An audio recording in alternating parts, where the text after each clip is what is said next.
बच्चों, trigonometric function से एक और क्वेश्चन लेके आए हैं। ठीक है, ये जो क्वेश्चन है ये बहुत ही अच्छा है और बहुत कुछ इससे आपको सीखने को मिलेगा। ठीक है, ये क्वेश्चन आपको सिखाएगा कि किस तरीके से अलग सोचा जाता है। ठीक है, देखो मार्च 2019 में ये क्वेश्चन आया है और उसी साल जो री एग्जाम हुआ था जुलाई 2019 उसमें भी क्वेश्चन रिपीट हुआ है।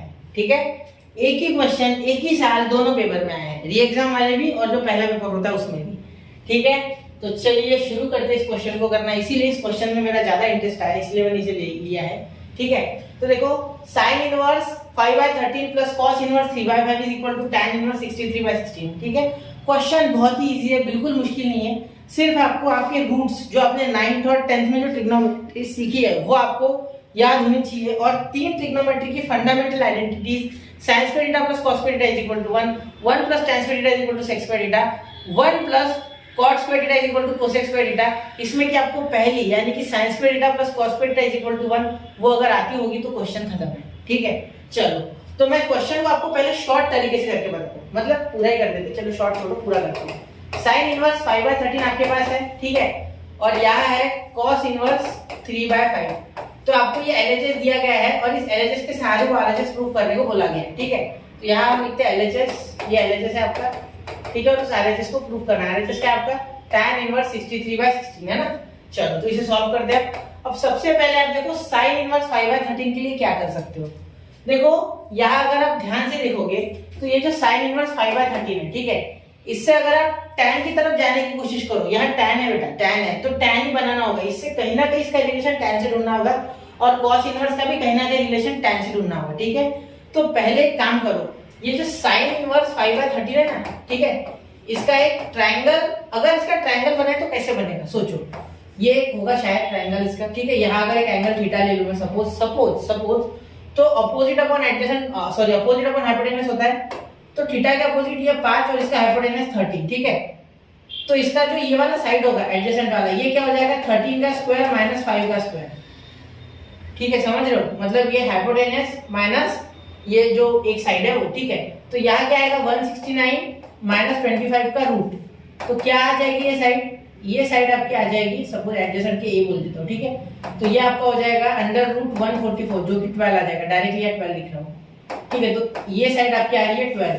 तो अगर इस ट्रायंगल में आपको tan थीटा लिखना होता है, tan थीटा, ठीक है, तो कैसे लिखते हैं आप, tan थीटा लिखते हैं अपोजिट अपॉन एडजेसेंट, मतलब 5/12। ठीक है, अब यहां से थीटा का अगर इनवर्स बनाना है, tan उधर चले जाएगा, तो tan इनवर्स ऑफ 5/12 बिल्कुल। तो ये आप, और ये भी थीटा की वैल्यू एक्चुअली, ये भी तो थीटा ही है ना। देखो कैसे थीटा मुझे जोड़ के देगा इनको, देखो कैसे, अगर मैं यहाँ से sin थीटा लिखता हूँ, ठीक है, तो क्या हो जाएगा 5/13 और अगर साइन इधर लेके जाता हूँ तो यही तो बनेगा, theta is equal to sin inverse of 5/13। ठीक है, तो ये बहुत ही इंपॉर्टेंट स्टेप है इस पूरे क्वेश्चन में। ठीक है, ये अगर आपको आता है तो बस जीत गया, क्वेश्चन खत्म आपके लिए, कोई मुश्किल नहीं है क्वेश्चन फिर आपके लिए। ठीक है, ये समझने वाली बात थी इसमें, बाकी कुछ नहीं। ठीक है, तो ये पूरा नोट कर लो एक बार। ठीक है, मैं इसे मिटा रहा हूँ क्योंकि ये क्लियर, चलो ये रहने देता हूँ, इसे खत्म नहीं करता हूँ, ये आपके बहुत काम का है। ठीक है, वैसे ये रफ में भी किया तो चलेगा। ठीक है, ये यहाँ रख रहा हूँ। ठीक है, ऐसा ही कुछ मैं इस कॉस के लिए करूंगा। तो ये समझ गए ना, थीटा इनको जोड़ रहा है। ठीक है, divided by this but United by theta. ठीक है, तो sin इनवर्स ऑफ 5/13 की जगह हम लिख सकते हैं tan इनवर्स ऑफ 5/12 बिल्कुल। ठीक है, प्लस ये cos इनवर्स के लिए भी क्या सर वैसी कहानी, बिल्कुल सही सोचा आपने, बिल्कुल सही सोचा, सेम टू सेम कहानी for this cos inverse 3/5, cos inverse 3/5 and this is also equal to theta. Okay, don't worry, यहाँ थीटा नहीं अल्फा ले लेते, चलो एंगल बदल देते हैं। अब यहाँ अगर मैं राइट एंगल ट्रायंगल बनाऊं एंड हियर 90 ले लूं और यहाँ अगर मैं थीटा लूं, तो in this case we have adjacent upon hypotenuse, तो हाइपोटेनस इज 5, 90 के opposite, and here the adjacent side is 3, then we have to find this side. What is this side बेटा, दिस साइड इज 5 का square 25 minus 3 का square 9। ठीक है, आपको hypotenuse जो है उसके लिए अच्छे से राइट एंगल ट्रायंगल से डील करने के लिए पाइथागोरस थ्योरम आना चाहिए। कौन सा थ्योरम, पाइथागोरस थ्योरम।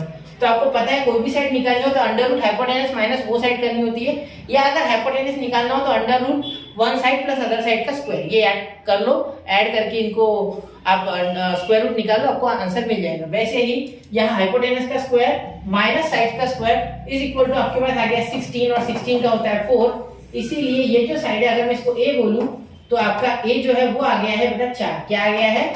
4। ठीक है, तो यहाँ आपके पास tan अल्फा अगर निकालना चाहो तो क्या आ जाएगा?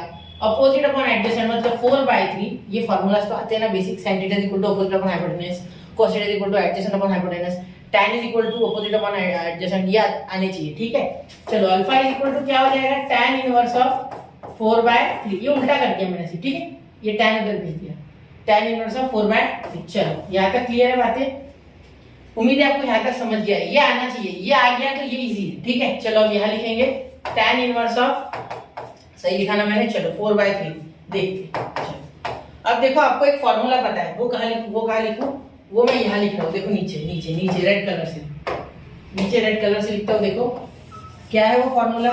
सर आपको पता है, मतलब बच्चों आपको पता है, tan इनवर्स ऑफ x, एक minute, plus tan inverse of y क्या होता है? वो होता है बेटा is equal to tan inverse of, ध्यान देना ये थोड़ा सा बड़ा कर देता हूँ, बॉक्स थोड़ा छोटा हो गया। ये होता है बेटा tan inverse of x plus y। ठीक है, x प्लस y, क्योंकि यहाँ प्लस है। अरे यार x प्लस, एक मिनट, x प्लस y क्यों नहीं आ रहा है इसमें? x प्लस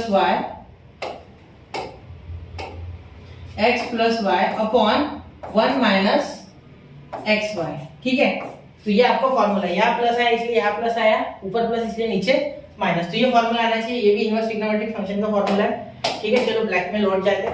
अब देखो यहाँ tan इनवर्स ये x minus x plus y. ठीक है, x प्लस वाई, तो 5/12 प्लस 4/3 अपॉन 1 माइनस 5/12 इंटू 4/3।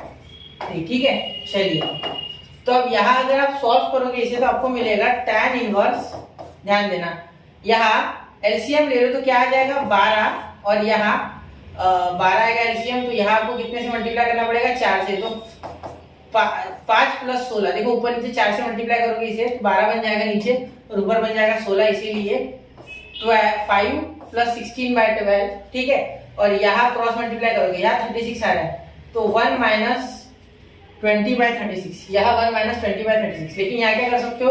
4 1 4, 4 3 12। ठीक है, तो ऐसे करो, और यहाँ एक काम करो, यहाँ 3 हो जाएगा, ये 4 खत्म, 3 3 9, तो 1 माइनस 5/9, 1 माइनस 5/9। ठीक है, 9 कैसे है समझ गए? ये देखो 4 3 12, 4 3 12, तो ऐसे क्रॉस में डिवाइड कर दिया। ठीक है, अब इसे सॉल्व करते हैं। LHS इज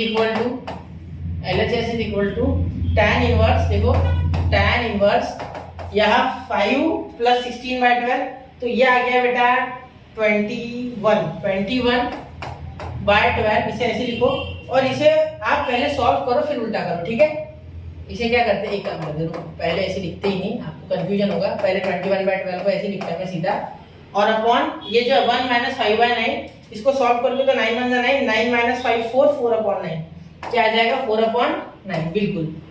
ठीक है, तो अब इसे उल्टा करो तो क्या हो जाएगा? tan इनवर्स, ध्यान देना क्वेश्चन कैलकुलेटिव है, थोड़ा सा गलती नहीं होनी चाहिए। ये ऊपर चले गया तो ये आ गया 21/12 इंटू 9/4। ठीक है, तो ये 3 3 9। ठीक है, और ये 3 4 12, तो यहाँ आ गया tan इनवर्स, क्रॉस में डिवाइड हो रहा है। ठीक है, कर दिया मैंने, ये 3 के टेबल में, ये भी 3 के टेबल में, 21 3 63, 4 4 16, तो ये आपका आ गया RHS। ठीक है, तो इस तरीके से ऐसे क्वेश्चंस करने हैं। ठीक है, ये क्वेश्चन 2019 और जुलाई 2019 दोनों में रिपीट हुआ है। ठीक है, तो नोट कीजिए 1 2 एंड 3 ऐसे सिंपल कॉन्सेप्ट से क्वेश्चन बनते हैं। ठीक है, याद रखना कभी भी रूट्स को नहीं भूलना चाहिए। हर चैप्टर में रूट्स ही होते हैं, फंडामेंटल्स ही होती है, जिसके भरोसे पूरा जो ये कॉन्सेप्ट बिल्ड हुआ है वो हुआ है। एक्चुअली रूट्स ही सब कुछ है। ठीक है, तो पढ़ते रहे, आगे बढ़ते रहे, और साथ साथ में जितने बेसिक्स बाकी है वो क्लियर करें, और कुछ है तो मुझे कमेंट करें, मैं वो करा दूंगा। जय हिंद, जय भारत, मिलते हैं अगले लेक्चर में।